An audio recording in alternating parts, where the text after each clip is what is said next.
রং তুলির আঁচড়ে ফুটে ওঠে স্মৃতির গল্প। জীবনের ক্যানভাসে আঁকা হয় বন্ধনের চিত্র। দীর্ঘ ২ যুগ পর আবারও শিল্প আর শিল্পীর মিলন মেলা ঢাকা বিশ্ববিদ্যালয়ের চারুকলা ইনস্টিটিউটে।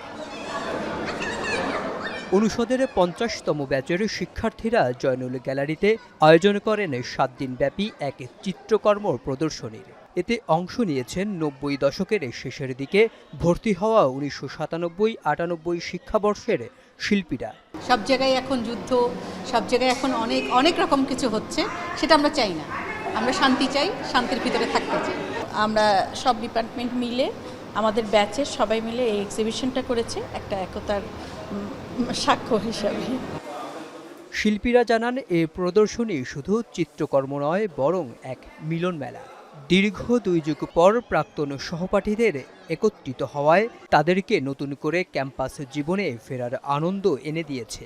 মনে হয় যে আবার আমরা সেই ক্লাসে ফিরে গিয়েছি, এরকম একটা অনুভূতি কাজ করে আমাদের। আসলে যে ২৭ বছর আগে এখানে যে পা রেখেছি মনেই হয় না, মনে হয় যে আমরা এখনো এই আঙিনায় হাঁটছি।